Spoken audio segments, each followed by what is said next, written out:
Kisah, legenda, keris Nogososro dan Sabuk Inten. Sahabat Permata TV yang tercinta, pada kesempatan yang sangat baik ini, kita masuk pada episode yang ke-115. Selamat menikmati. Dalam kisah sebelumnya diceritakan, tetapi gadis kecil ini tidak tahu bahwa Mahesa Jenar dan ayahnya Kepu Kanigara meneguk air dari sumber yang sama dan bahwa kedua-duanya telah menguasai ilmunya dengan sempurna, meskipun Kepu Kanigara sedikit lebih mengendap daripada Mahesa Jenar.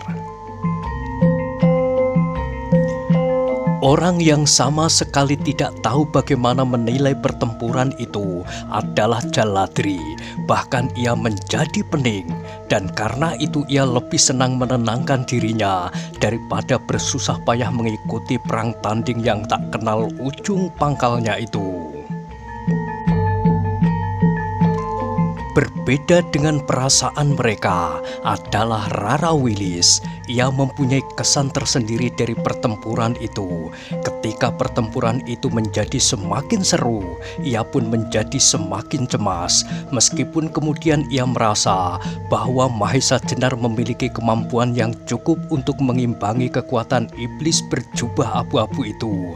Namun setiap serangan pasing-singan dirasanya seperti serangan pada dirinya sendiri. Setiap sentuhan yang mengenai tubuh Mahesa Jenar seolah-olah kulitnya lah yang terluka. Rara Wilis tiba-tiba menjadi cemas, jauh lebih cemas daripada ia sendiri yang bertempur. Ia sama sekali tidak rela kalau laki-laki itu sampai dapat disinggung oleh lawannya. Ia tidak rela kalau laki-laki itu sampai terluka. Ketika Wilis sadar akan perasaannya itu, tiba-tiba warna merah membersit ke pipinya. Ia merasa malu sendiri, meskipun ia yakin bahwa tak seorang pun yang memperhatikannya. Tetapi seolah-olah setiap ujung daun-daun pepohonan di sekitarnya itu tersenyum melihat warna hatinya. Seolah-olah desir angin yang lewat di belakangnya berbisik di telinganya. "Jangan cemas, Rara Wilis. Kau tidak akan kehilangan laki-laki itu." Tiba-tiba Rara Wilis menundukkan wajahnya dengan tersipu-sipu. Tetapi dalam pada itu tiba-tiba arena itu dikejutkan oleh sebuah teriakan nyaring yang terlontar dari belakang topeng kasar pasing-singan.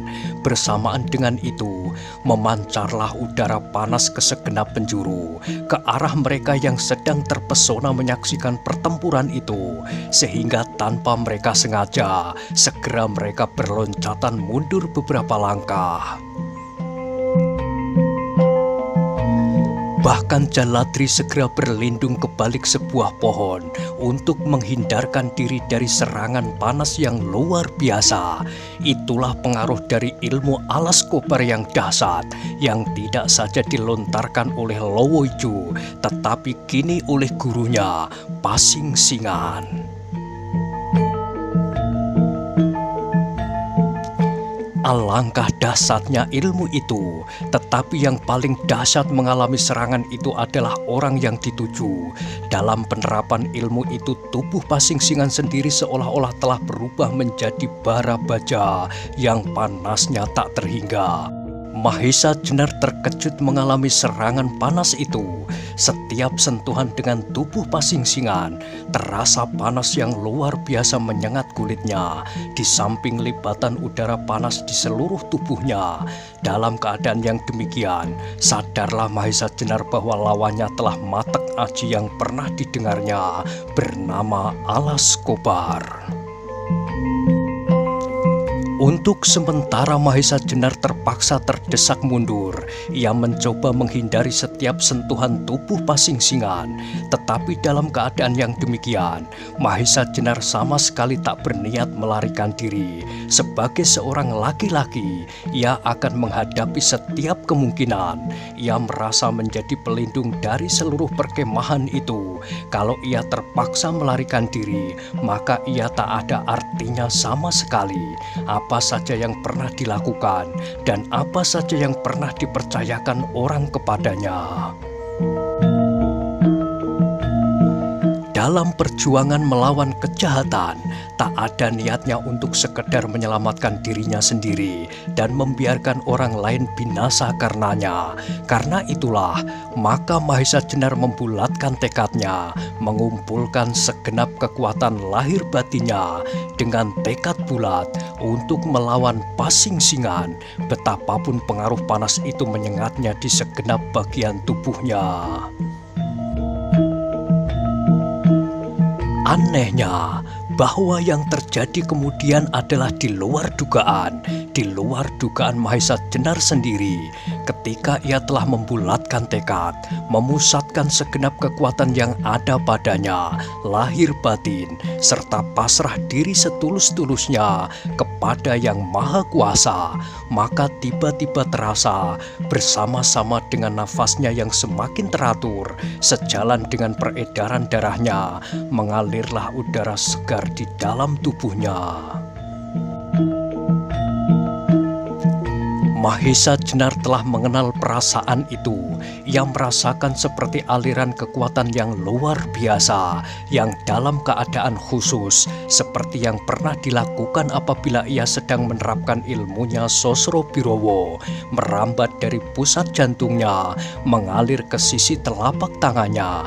Tetapi kini, dalam pemusatan tekad untuk melawan libatan udara panas yang mematuk-matuk seluruh permukaan tubuhnya itu, terasa kekuatan dari pusat jantungnya itu mengalir menurut peredaran darah ke segenap bagian, menurut jalur-jalur darah yang paling kecil sekalipun.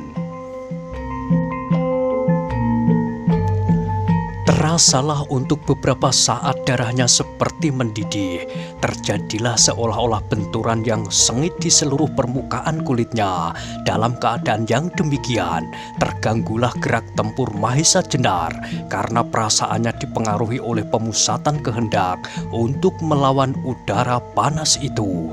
Maka tanpa setahunya, tiba-tiba serangan Pasingsingan yang dahsyat telah berhasil menyusup di antara jaring-jaring pertahanan Mahesa Jenar, langsung mengenai pundaknya. Serangan itu bukanlah sekedar serangan ala Skobar, tetapi benar-benar tangan Pasingsingan mengenai pundak itu.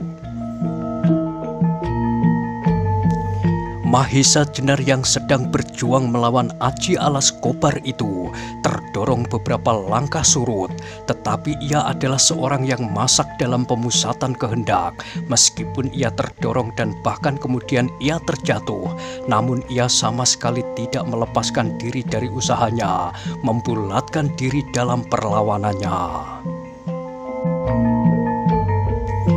Dalam saat yang demikian itulah sebenarnya Mahesa Jenar telah menerapkan ilmunya Sosro Birowo pula, namun dalam bentuk yang berbeda, tanpa setahunya sendiri sebelumnya bahwa sebenarnya ilmunya Sosro Birowo dalam bentuk perlawanan dan pertahanan dapat disalurkan ke segenap bagian tubuhnya, ke segenap bagian-bagian yang terkecil sekalipun, untuk kemudian melawan rangsangan yang betapapun dahsyatnya yang mencoba mempengaruhi tubuh itu.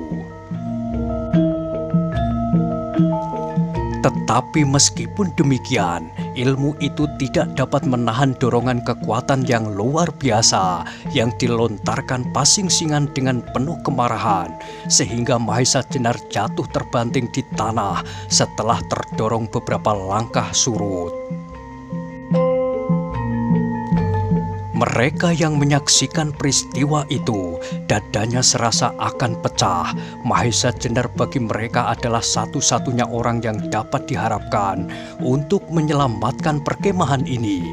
Ketika mereka melihat betapa Pasing Singan semakin lama semakin terdesak, yakinlah mereka bahwa Mahesa Jenar akan dapat melakukan tugasnya dengan baik. Namun tiba-tiba dalam kabut ilmu alas kobar, Mahesa Jenar ternyata dapat dikuasai oleh lawannya.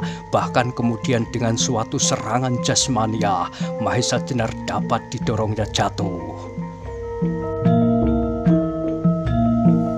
Apalagi ketika ia kemudian melihat Pasing Singan itu tertawa sambil bertolak pinggang, dan dari sela-sela lubang topengnya terdengarlah ia bergumam,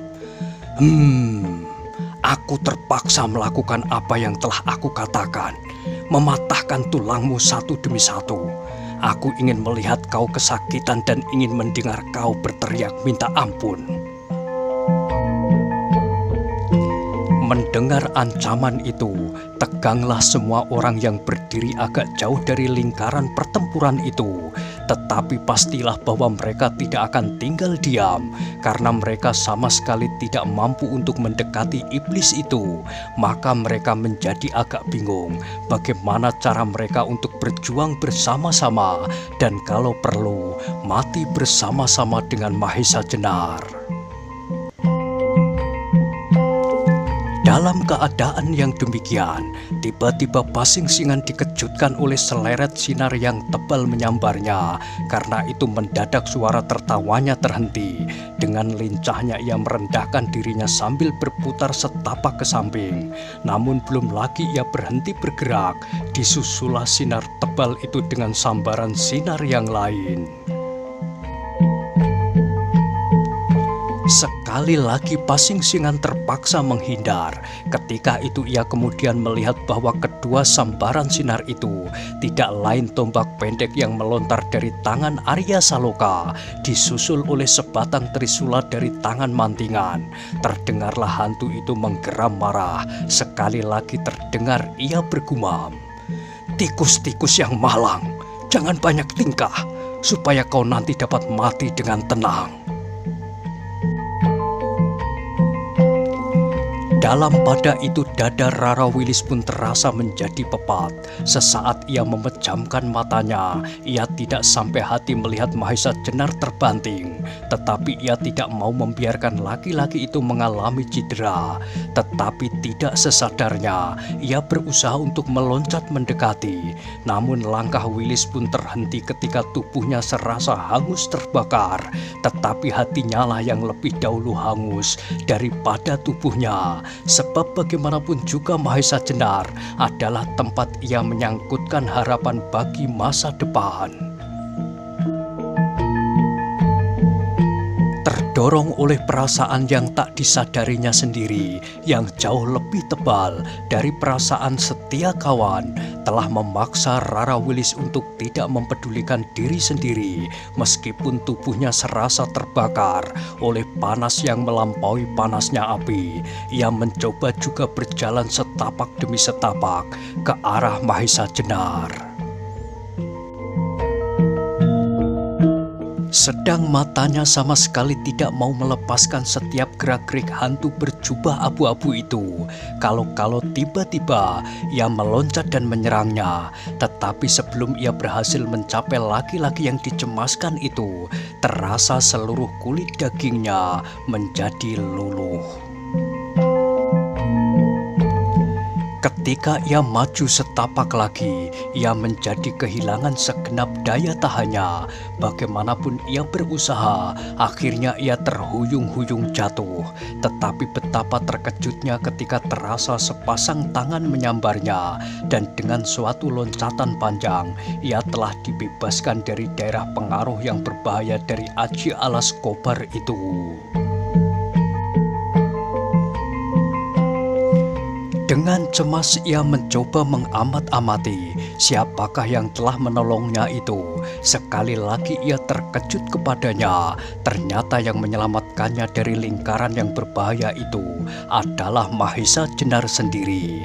Semula ia hampir tidak percaya pada dirinya. Bahkan ia mengira apakah ia tidak bermimpi atau pingsan atau mati dan bertemu dengan laki-laki itu di alam lain. Tetapi perasaan itu segera lenyap ketika terdengar suara pasing-singan menggeram. "Setan, ternyata nyawamu rangkap, Mahesa Jenar." Mahesa Jenar kemudian meletakkan Rara Wilis dari tangannya. Ternyata daya tahan gadis itu luar biasa pula, sehingga demikian ia menyentuh tanah, demikian ia telah dapat berdiri di atas kedua kakinya sendiri. Ketika ia memandang berkeliling, dilihatnya segenap mata yang memandangnya memancarkan keheranan dan kekaguman, bahkan seperti sorot mata yang bimbang akan kebenaran penglihatan mereka.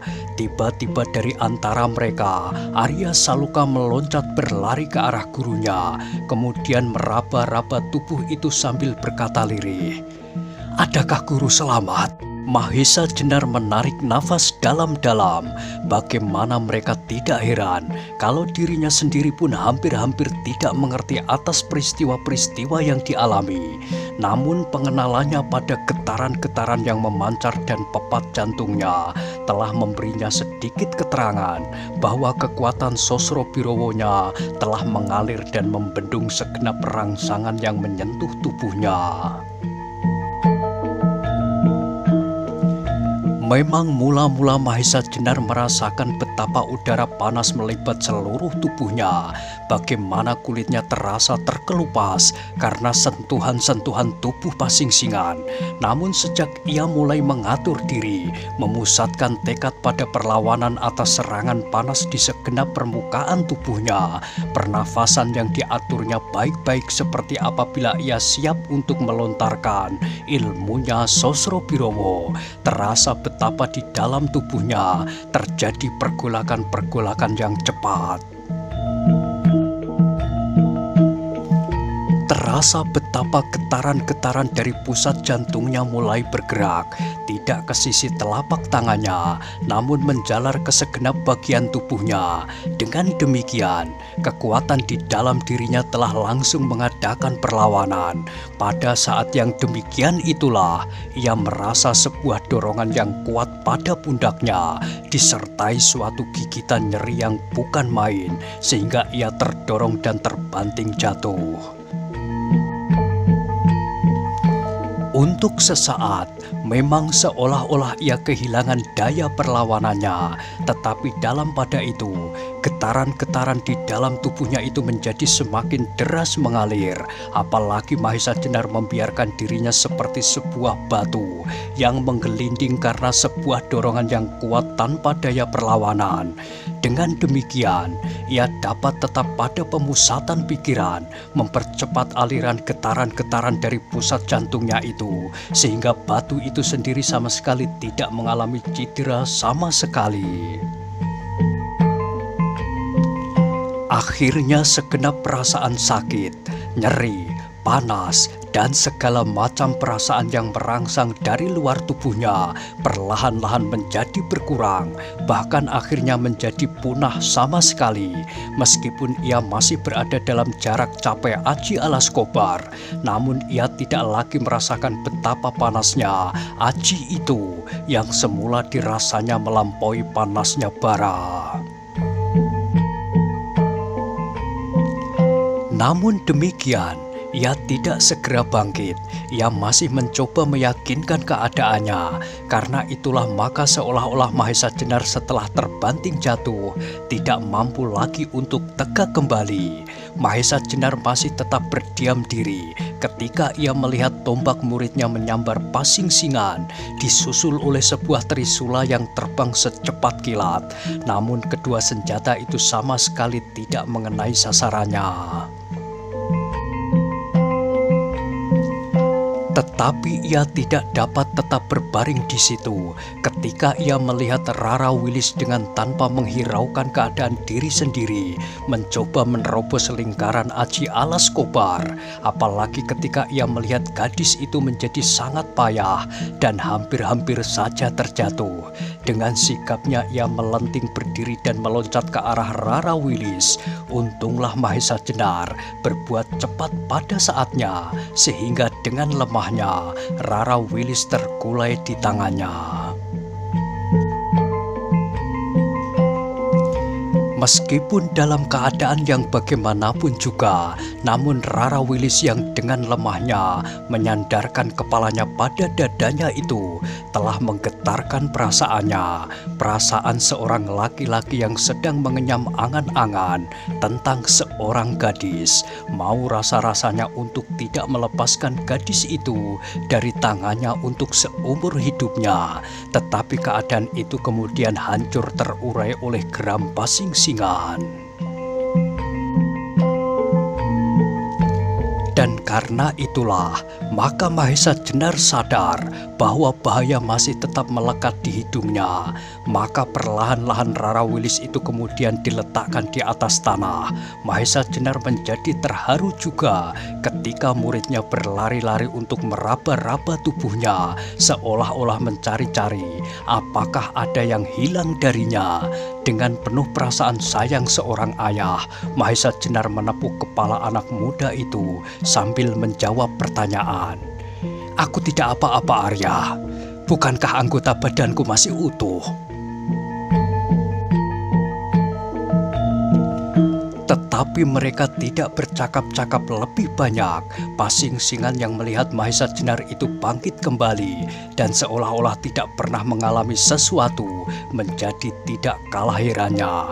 Tetapi justru dengan demikian hatinya menjadi semakin panas. Ia cemas pada kenyataan bahwa Mahesa Jenar kini adalah seorang yang memiliki kesaktian yang tinggi.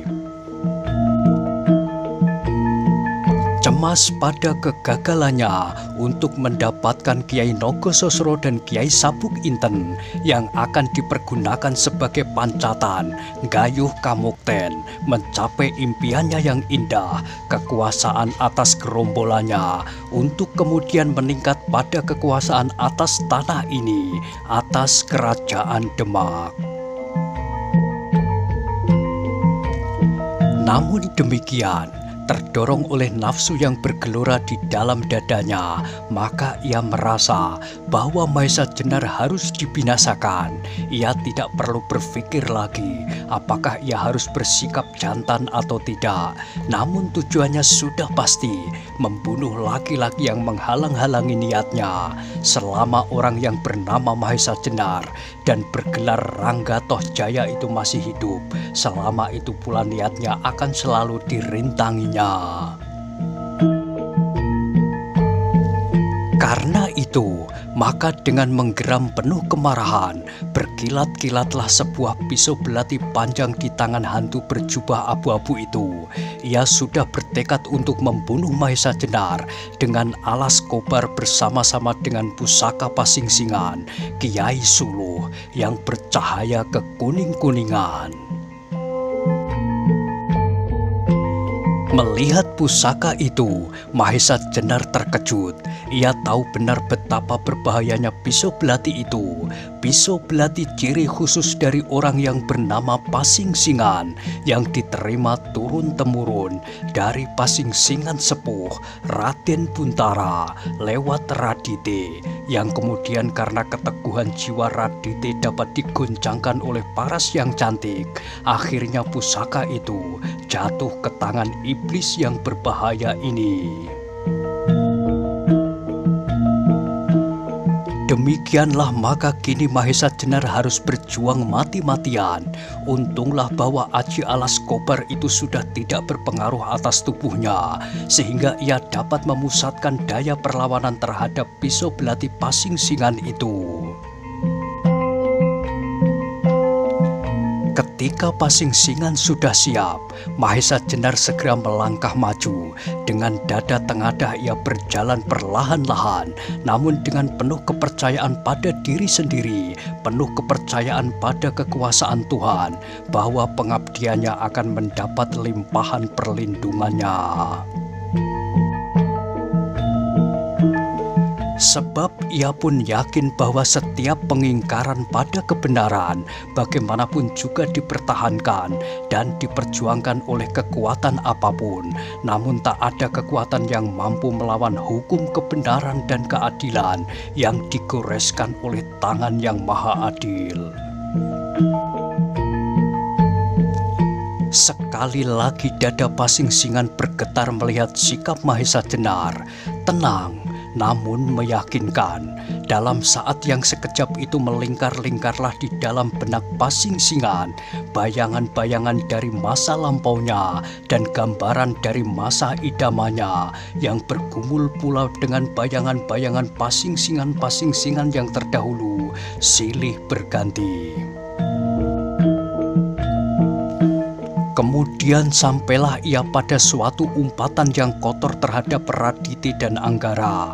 Kepadanya lah ia melimpahkan kesalahan, sebab umbaran itu menyangka bahwa Mahesa Jenar menjadi masak karena tangan mereka untuk dijadikan alat membalas sakit hatinya, sebab Raditi sendiri terikat dengan suatu perjanjian yang tak akan dilanggarnya, apalagi ketika ia melihat Mahesa Jenar sama sekali tidak terpengaruh oleh aji andalannya, Alas Kobar.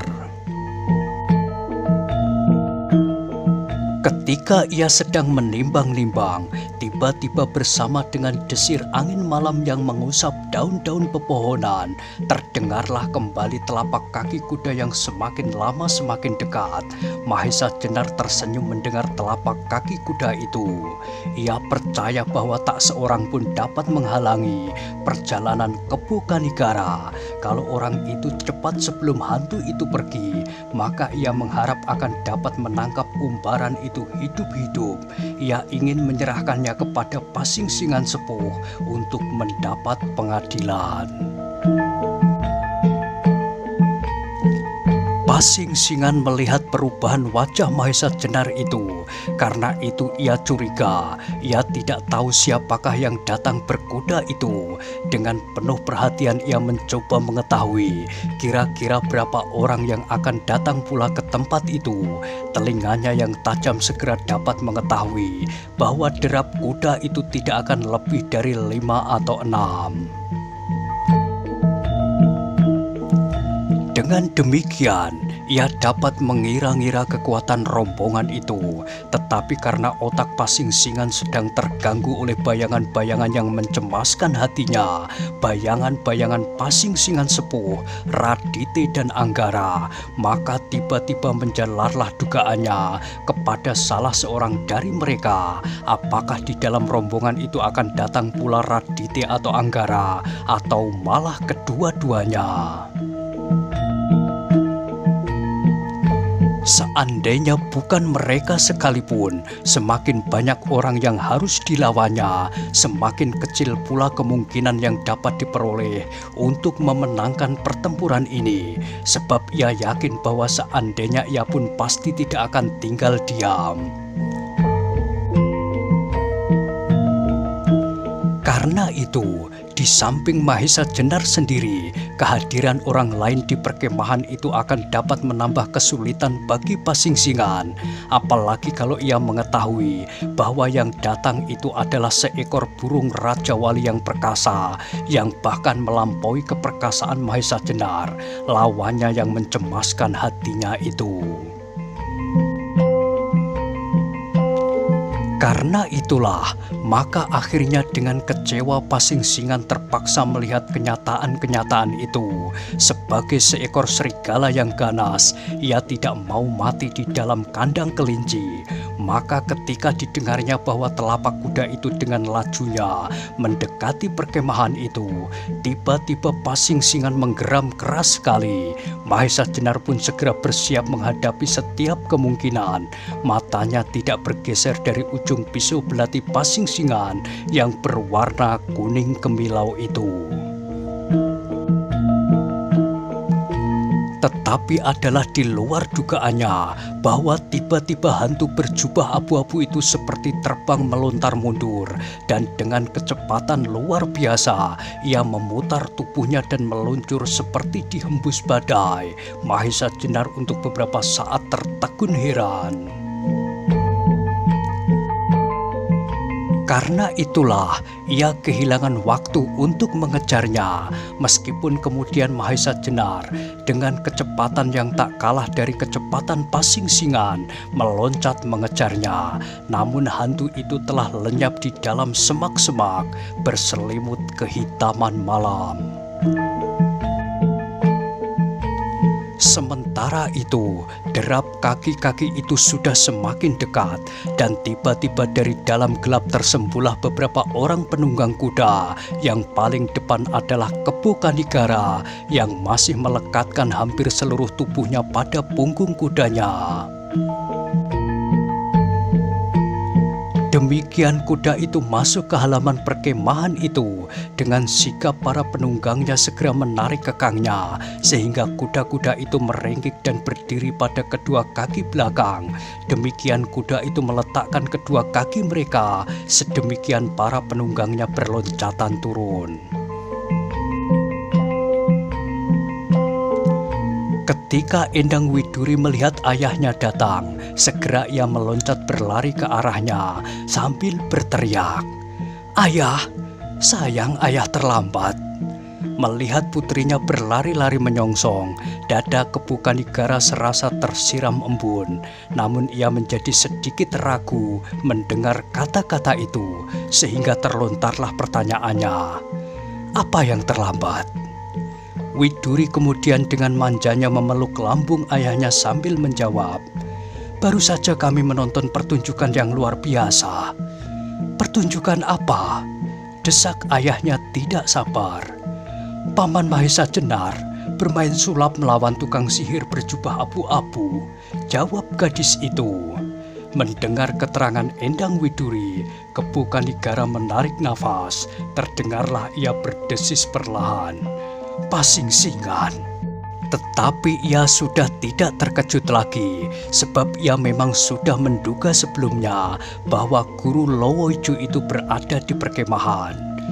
"Di mana pamanmu sekarang?" tanya Kepu Kanigara.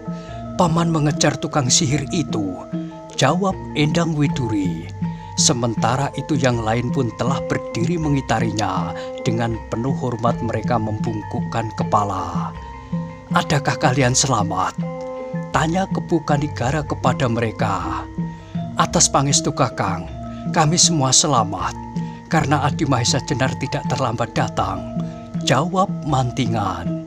Kepu Kanigara masih melihat kesan-kesan yang mencemaskan pada wajah-wajah mereka, apalagi pada wajah Rara Wilis yang hampir-hampir saja hangus oleh aji alas kobar, sedang Widuri itu pun masih kelihatan pucat. Nah, bagaimanakah kisah selanjutnya? Silahkan ikuti terus kisah legenda Keris Nogo Sosro dan Sabuk Inten pada episode berikutnya. Sampai jumpa.